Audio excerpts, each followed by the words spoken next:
welcome to the Roundtable Podcast. I am Galahad. Today I am interviewing, or rather discussing, with my very good friend and returning five-time returning podcast guest, OpenEye Project, who is currently identifying himself as Yeshua, Salt of Light, which is quite poetic.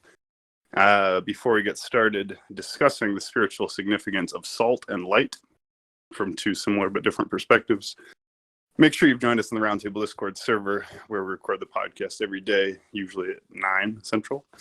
And also find us on YouTube and BitChute and on the RT podcast channel of the server, where you can find hundreds of wonderful Roundtable podcasts. That being said, welcome, Yeshua, my friend. How are you today? Well, I'm doing pretty good.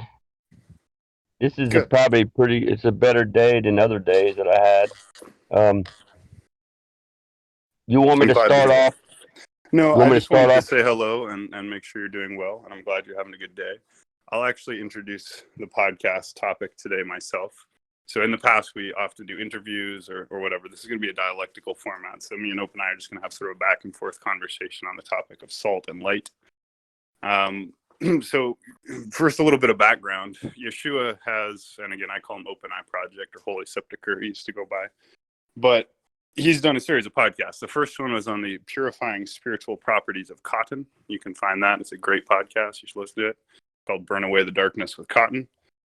Then he did a podcast about the spiritual purifying powers of garlic powder and how you should do a garlic baptism and wash your body with garlic in order to purify yourself and bring yourself back to life. And then he became quite intrigued by the spiritual powers of feces, but we're not going to get into that right now. And now he's come on to salt and light. And this is really interesting, actually. And I meant to do this before the podcast, but I can just as easily do it now. So salt and light are absolutely equivalated and connected throughout the Bible. And they are done by Jesus, as well as other apostles. This connection is made. So, one verse. You are the salt of the earth. But if the salt loses its saltiness, how can it be made salty again? It is no longer good for anything except to be thrown out and trampled by men. Matthew 5:13. So, what does this mean to be the salt of the earth? Well, in the days of Jesus, there was no refrigeration. There were no freezers. And it was often a hot climate. So the only way to preserve something, in other words, to stop it from rotting or spoiling and going bad and making you sick or die, was to heavily salt it. So salt was associated with purification and preservation. So by salting something, you can clean it. If you have a cut and you don't have anything else, you can use salt to sterilize a cut and prevent a deadly infection. So salt purifies disease and cancer, and it prevents food from rotting, which is life-saving. So when he says you are the salt of the world, he's saying you, Christians, you people who are serving the light, who are serving God, you are preserving the world. You're preventing it from rotting away like an unsalted piece of meat in the sun, or becoming infected like an untreated wound. So when God said that you are the salt of the earth, what he meant is you are preserving the earth. You are purifying the earth. You are saving the earth by your very existence, right? Just by the nature of it. Now, in Matthew 5:13-16, it specifically says, you are the salt of the earth and the light of the world. Now, again, OpenEye may have read something about this in the Bible because he's actually read the Bible. But he was coming up with this whole salt and light connection more or less from his own point of view. But it's interesting. It's totally biblically sound. Now, what does it mean to be the light of the world, right? Because the podcast is called Salt and Light. And if you saw the announcement, there's even a little image which shows how on one side it's a lantern and on the other side it's a salt shaker. You can see it in general chat. It says, are you salt and light? So salt and light clearly are very closely connected, right? And OpenEye likes a picture of the owl because the owl, in addition to being a highly symbolic image to myself personally and in general, is holding this like white orb, which is sort of drifting down this white powder or whatever. And he's right. It looks like he's got a glowing orb of light that's raining down salt. And indeed, you can buy a salt rock lamp, right? And you can buy these lanterns. Hermes posted one. It's like a salt Himalayan rock crystal with a lantern inside of it. So again, clearly, spiritually, materially, artistically, symbolically, salt and light are related. Now, we talked about what the spiritual meaning of salt is in the Bible, and it is to preserve, to purify, to save, to protect, to cleanse, and also to give flavor to something, make it enjoyable to eat. If you eat a piece of meat unsalted, not very nice. You get to salt that same meat, much nicer. So this is why calling people the salt of the earth is like not exactly a compliment. It's like even more than that. Then you go to light. Well, the light of the world, of course. You cannot see in the darkness. But this is even more significant because Jesus Christ is also known as the light of the world. And Jesus Christ is the light of the world. And we shall now read a few verses along those lines. Yes. So, referring to Jesus Christ, in him was life, and the life was the light of men. The light shines in the darkness, and the darkness has not overcome it. And I'm going to post these again into general chat if anyone wants to look at these. They're also nice images. But so what this is saying is that Jesus is the light, which is also the life. So now we see a three-way connection between salt, which preserves light and life, and light and salt. So, and here it says, when Jesus spoke again to the people, he said, I am the light of the world.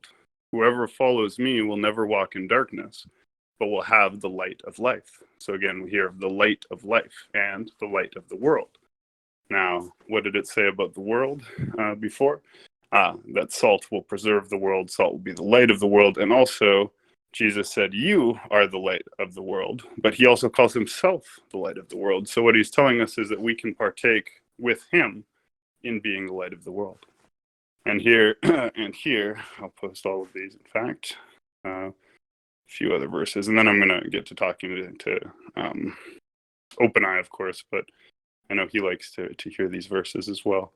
So this one says, the people who walk in darkness will see a great light. For those who live, well, what does it say? Those who live in something of deep darkness. Hold on. I want to read it properly. The people who walk in darkness will see a great light. For those who live in a land of deep darkness, light will shine.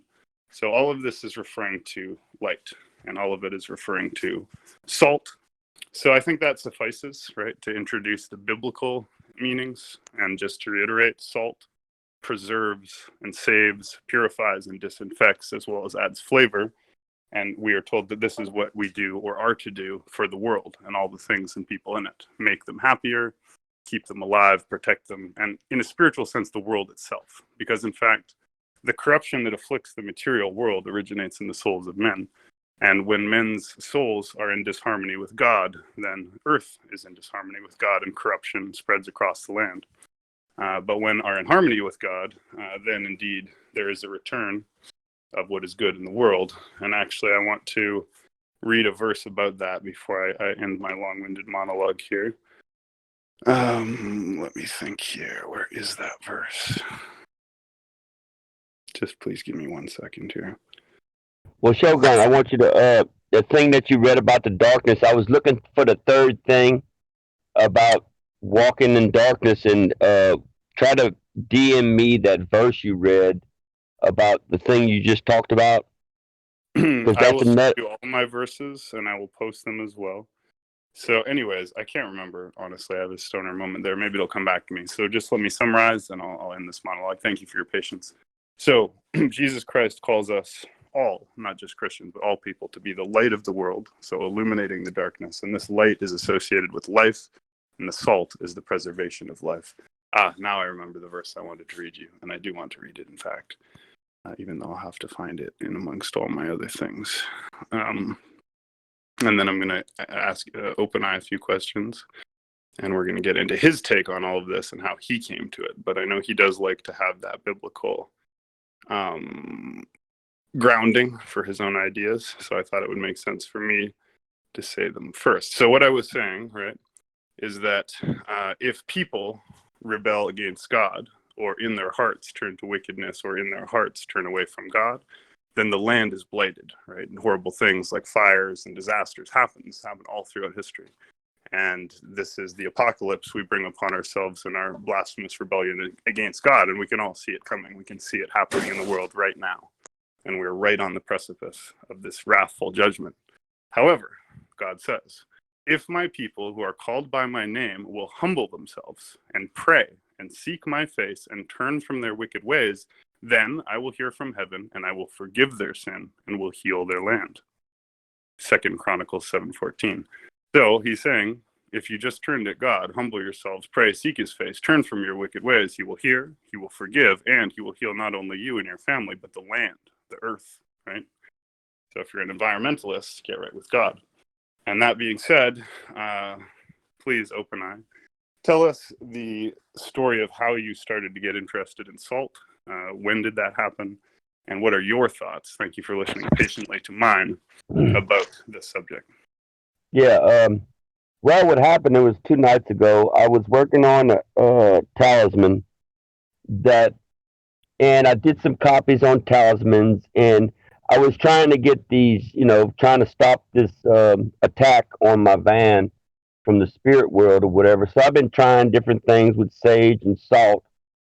And before I found out about this, I'm going to tell you about what happened in Utah. I was throwing salt around my vehicle. And this was the second time I heard about salt in the spirit world, because as I was throwing it around to, stop them from, getting in my vehicle or underneath me, these spirits, I was watching them, they said, oh my God, the salt people are coming back to life. So there's these people called salt, and they call them the salt people. And that's the first time I ever heard of the salt people. I never heard of that before, and I was like, wow, okay. So I said, and then one of the demon spirits, I could tell they're deceivers or demons, whatever. He was saying, well, we don't know what the hell the salt people are going to do when they wake up. So when I was pouring this salt, it was making them wake up or something. I don't know. So, and then when I did the talisman thing, I started putting it on my seat, where I sit at, and in the passenger seat too, and I was putting it around different spots.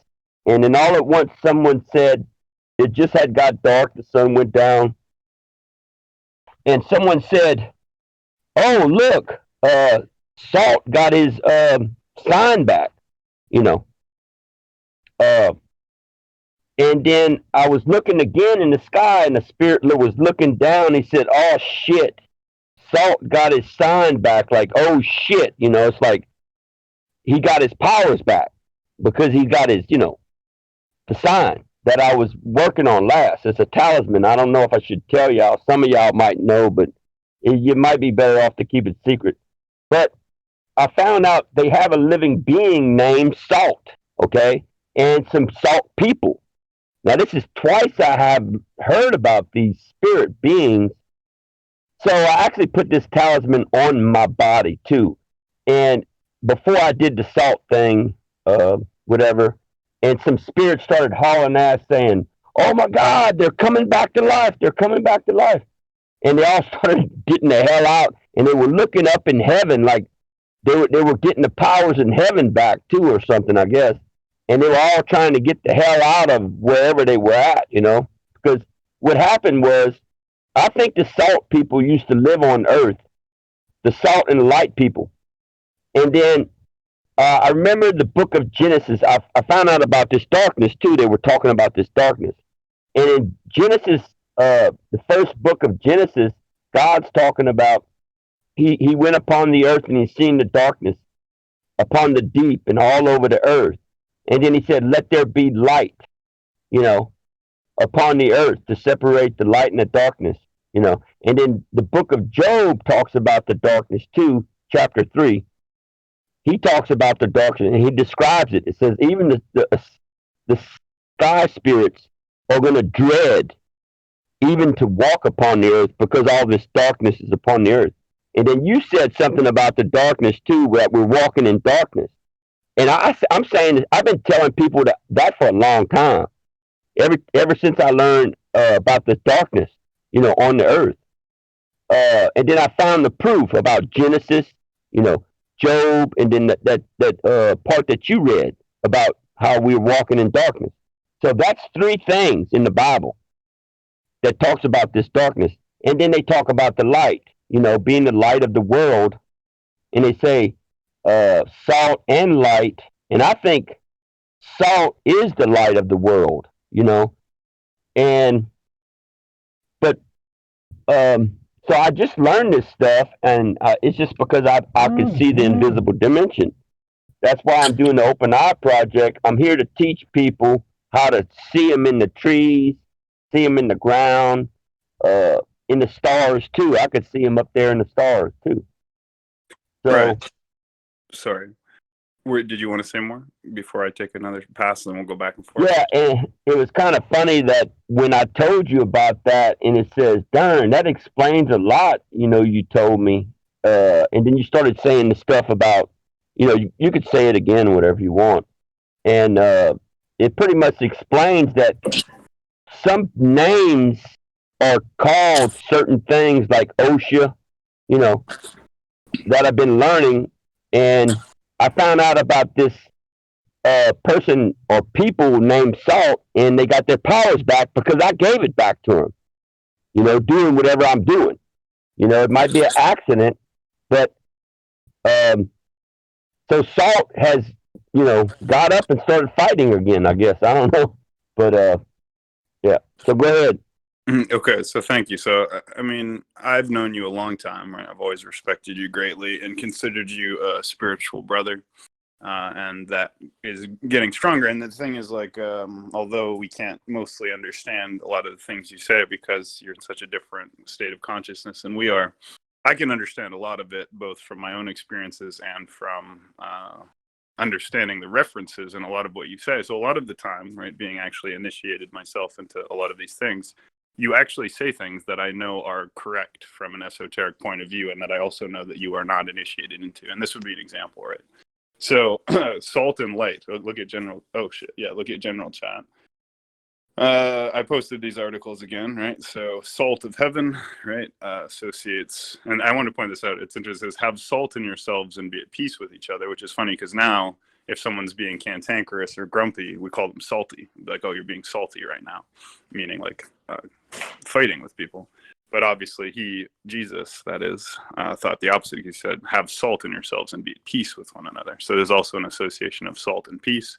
And then I posted a few of these verses, and look, salt and light. And it says, you are the salt of the light of the world. So this connection you made is there, and it's really interesting. You've changed your name from OpenEye Project to Yeshua, salt of light. Well, Yeshua, of course, is the probably the Aramaic or correct pronunciation of the name Jesus, and is indeed, the holy name, the only name under which we can be saved, and the name by which we are saved, right?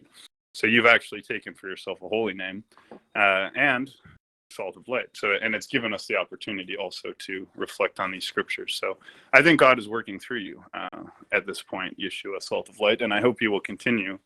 And actually, if I can read a verse, actually, I think would be really appropriate for you, and one of my favorite verses, which I also pray for myself in the name of Jesus Christ. And again, if you will bear with me, is as follows.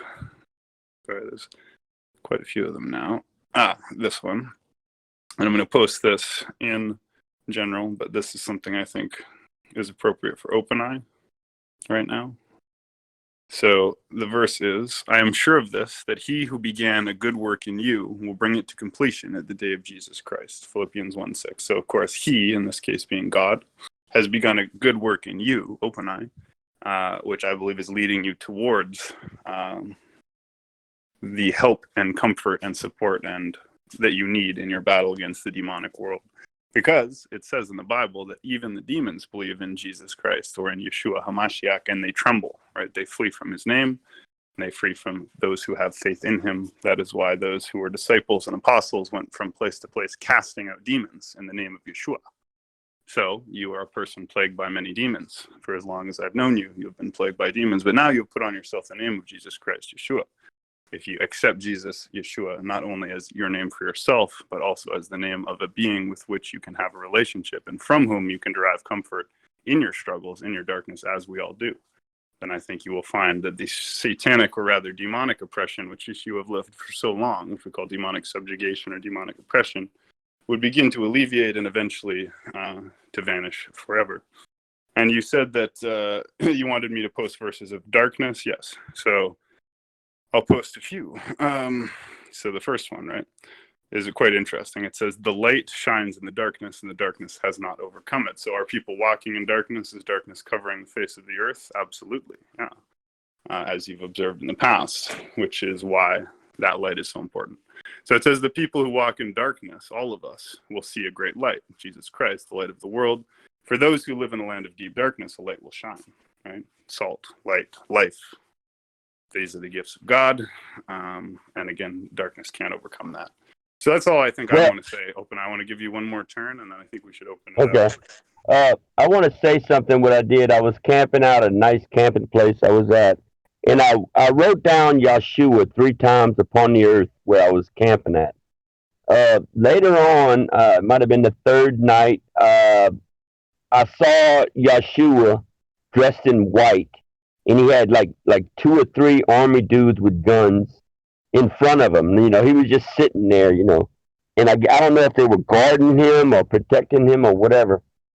But what I'm saying is, if you ever know the story about Jonah, where Jonah told them Ninevites or whatever they were to dress in white sackcloth or whatever it is. Well, I found out if you're wearing white, you are become the light. It becomes a transformation of light and from the darkness. But I'm going to try to sue the Catholic Church one day. I'm going to say, look, I'm demanding y'all to wear white, not black. And if y'all don't do it, you're going to be cursed anyway. So I'm going to have to do the same thing that Jonah did. You know, say it's time to wear white now because y'all been fooled. Whoever told y'all to wear black is the Jesuit order. And they're blind. I mean, the Jesuit order, they're pretty much blind because I found out once I started seeing the invisible dimension, I said, damn, I never could see this stuff. Like someone opened my eyes up or something, you know, when I found out about my mother. And the thing is, I need to wear white, probably. I need to start wearing white. That's another thing. I'm going to have to, I used to wear black pants, you know, and, you know, wear dark colors because I thought if at night they can't see me in the darkness, you know, if I'm wearing white, I mean, hey, I'm glowing like a fucking light bulb, you know. So I'm in between of wearing. In the Mormons, you know, you know what they wear? They wear white linen cloth underneath their garments too. So, and in the Saudi Arabia, I found out that they're walking around in these white robes too. So some of these people must know the truth about wearing white. And I'm telling you, man, why would he be wearing white linen, you know, when I saw him? Okay. But I wrote his name down 3 times. So I brought him down from wherever, if he was under the ground, I brought him up. If he was up above, I brought him down to earth, you know, because earth is 3. Okay. If you know Nikola Tesla, he says, if you ever knew the power of 369, so the earth is 3, the planet, which is Jupiter, is 6. And then the other planet, what is it? So you got Saturn, Uranus, and Neptune. So Neptune is number 9, the 9th realm, whatever, planet, whatever. So a lot of these things, you got to connect the dots, you know, with the light and, you know, the things that I've been seeing. Because, see, I'm the one that sees these things. And when I saw Yeshua with his long hair and stuff, he was wearing all white, you know. So he's not like the Catholics wearing black. So I think the Catholics are working with the dark side of the power or whatever because they're wearing black. And I might have to say something to them later on about it, but So, OpenEye, if I can pick up there, I think it's fascinating. Again, what you're saying is relevant to me on so many levels. So, for the last period of time, under which period of time I identified as Shogun, I wore mostly entirely black clothing. And today I'm wearing all white currently, which is very rare. I'm wearing light colored pants, a white shirt.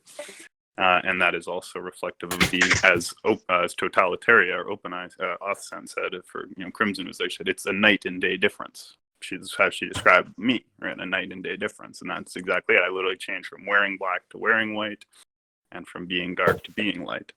And you are saying the same thing, and you're right. The Catholic Church is, in my opinion, I've looked into it deeply and only ever become more and more convinced that it is a false church, a fallen church, a blasphemous church, and quite possibly the church of the Antichrist himself. Whether or not that is true, I can't say, but in my heart, I feel that it is so deeply fallen as to not be a church of Christ at all. But whether that is the case or not, there's certainly a lot of problems with it, and maybe they should start wearing white. And I know you have another. Hold on, I know you have another idea that you said you wanted to sue them to take the image of Jesus on the crucifix off of the cross. And again, I think you've hit on something here, right? Because in the Protestant church, or at least in my practice, we don't have the crucifixes that have Jesus on them, crucified on them. We just have the cross. And I think there is something wrong about having the effigy of Jesus hanging off that cross. I don't think it's supposed to be that way. We're supposed to remember his cross, yes, because his salvific work was accomplished on the cross, but he did not remain on the cross. He got off the cross. He rose from the dead and he ascended into heaven. But in the Catholic iconography, he is forever in anguish, tortured on the cross. So I think, again, you're spiritually hitting on really intense and important things here. But I just wanted to read two more verses. One is just an interesting variation, right? It says, "And the light shineth in darkness, and the darkness comprehended it not."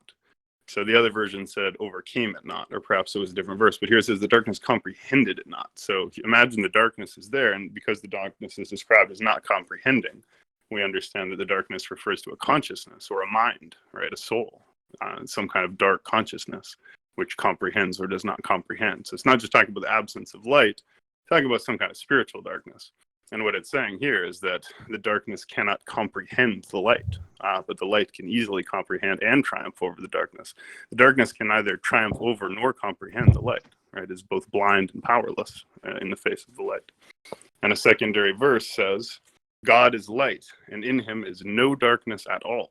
So is God half dark and half light? Is he 50-50? Is he a variation of shades of gray? No, he is light, only light, and in him is no darkness, no shades, no variations of gray.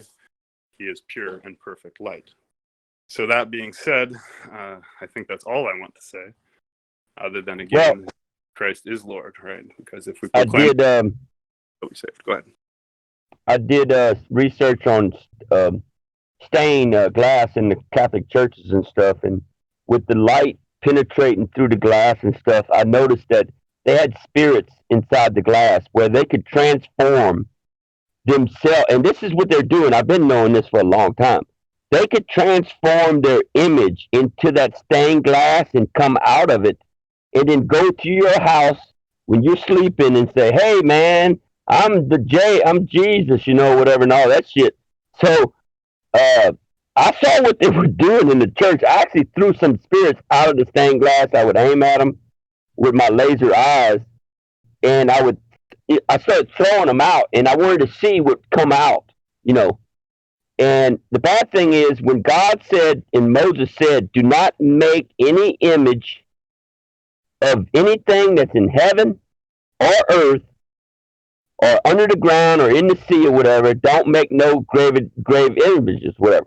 And the reason why is because you could actually bring down a spirit from wherever he's at, because you have an image of him on earth, and he's not supposed to be dwelling on earth. And see, the people don't understand about the Ten Commandments. Some things mean things, and you have to understand why he said don't do images. Well, the Catholic Church went against everything that Moses said and God said. So the Catholic Church is actually an enemy of God. And God, I don't think y'all realize that when you become an enemy, how can enemy of God forgive your sins? For one thing, like them little booths they got. I mean, the enemy of God can't forgive you, okay? And someone that's doing evil stuff that God told them not to do, and it's in the Ten Commandments, and they're doing it anyway, and then they're drinking blood, having a ceremony, drinking blood and stuff, that's wrong too. I mean, there's so many things. I mean, and then the child trafficking they're doing that they was doing to little children, taking these women's, say if a woman had a baby and wasn't married, they was taking their children, and I think it was Ireland, I forgot what, yeah, or England, and they would take their children and send them off and adopt them, and then some of them they would kill the kids or beat the shit out of them or whatever, and say you're possessed because whatever. I mean, so they did a lot of bad things. I mean, I could go on with a lot more other things than that, but and even having that image on the cross, I mean, that's a binding spell. So if I tie up the image of the Pope or the bishop, on that cross, you know what's going to happen? Whatever I bind on earth, I bind in heaven. So if I bind the Pope and I bind the bishops and all the fathers of the Catholic Church on that cross, guess what's going to be in? They're going to be hanging on that cross in heaven or in hell, wherever. And that's why one thing is I'm going to have to sue the Catholic Church, and if I don't do it before I die, someone might do it and say, look, y'all don't know nothing about God. You're teaching people to drink blood in church. And I'm going to tell them, look, I'm the Yeshua now, brother. I know I'm not blind, and I'm here to give sight to the blind like the OpenEye Project.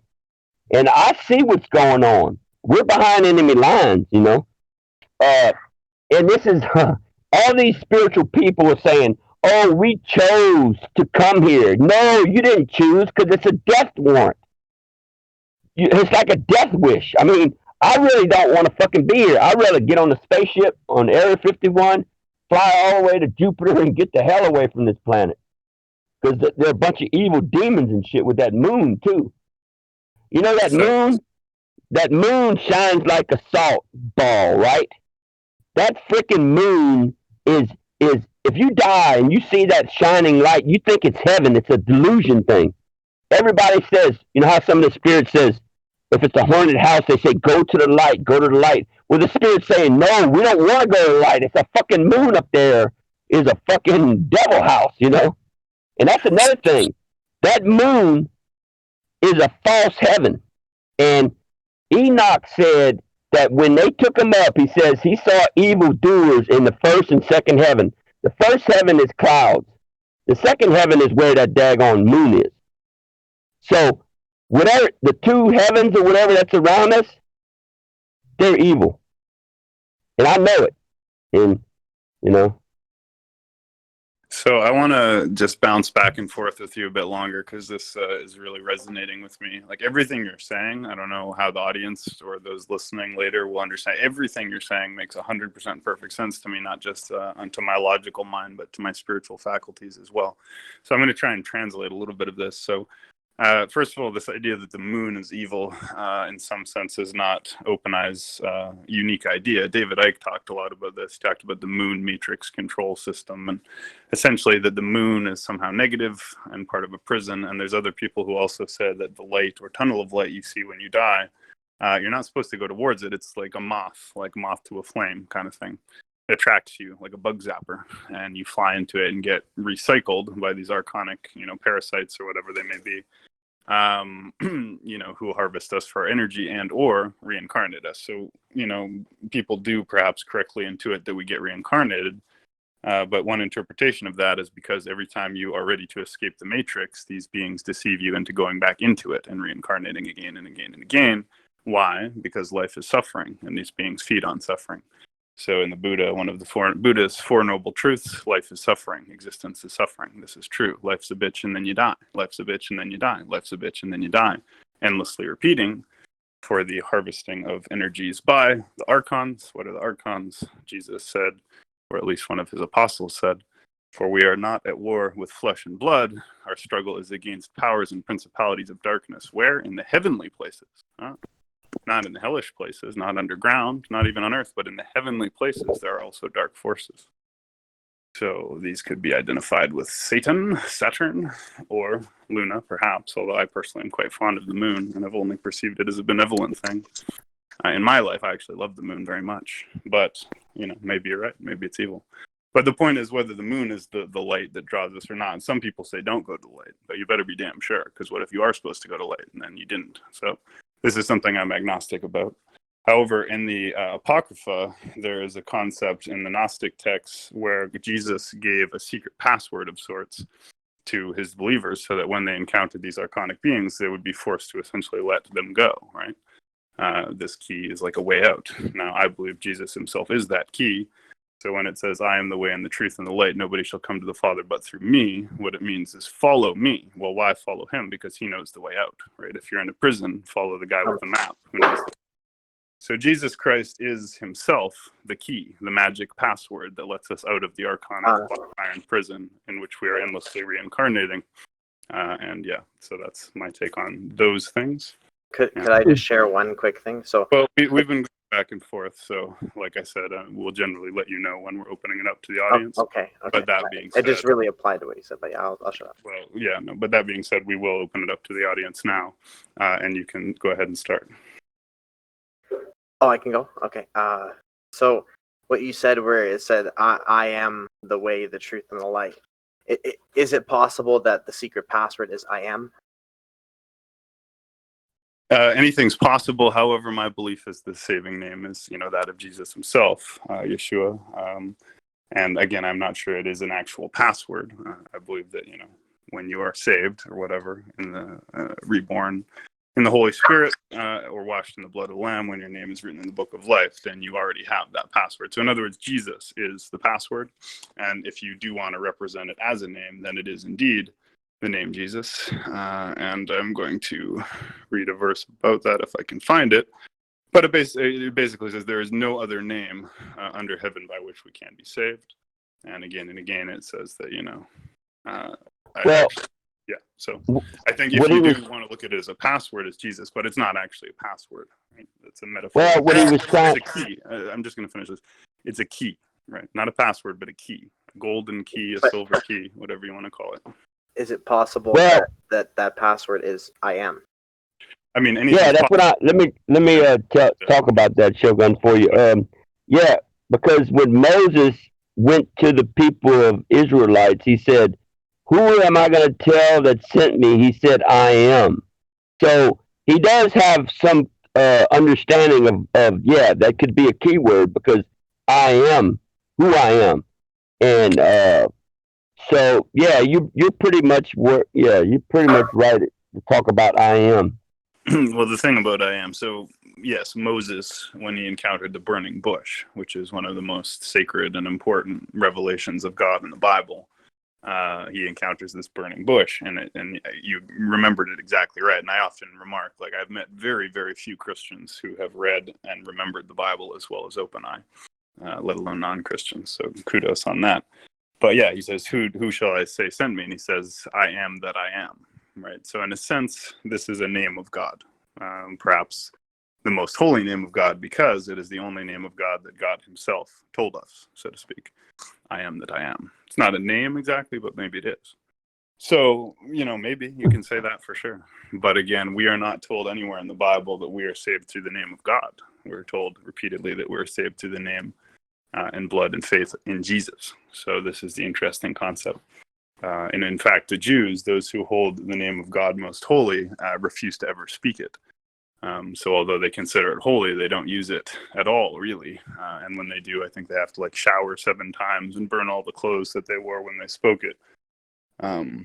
Whereas the name of Jesus is an ever-present comfort and help to us, and we can call upon it at any time, pray in it at any time, and we are promised that whatsoever we ask for in the name of Jesus Christ with faith in the Father we shall receive, so that the Father can be glorified through the Son. So it is not only a magic password for triumphing over demons and escaping the archonic control system, but by faith in it, you can move mountains. You can say, rise up, mountain, and cast yourself into the sea, and it will, right? I personally, I believe that I am is actually one of the primordial thoughts of God or the prime creator, right? So if you think of like there was a point of intelligence that evolved over who knows how long. At one point it was going through the, like, I woke up. Who am I? What am I? Where am I?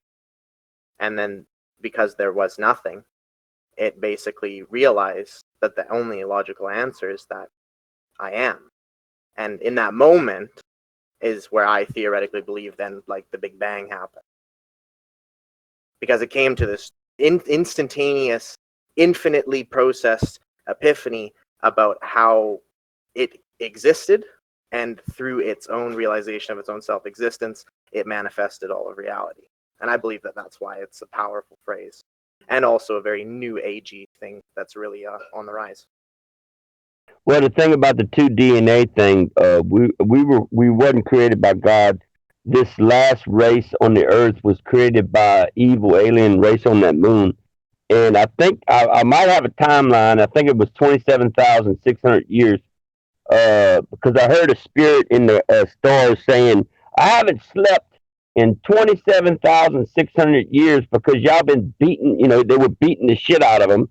And they were trying to saw off his arm and shit, It's like he's stuck there in the galaxy or whatever, like the Zodiac thing or whatever. And he was talking like that. And so whatever has come upon the earth has also come upon the heavens too. And so I started fighting the heaven. I started to try to destroy the heaven. I tried to burn the heavens up and burn the moon up and shit. And I've been fighting with the word, with my word, my mouth too.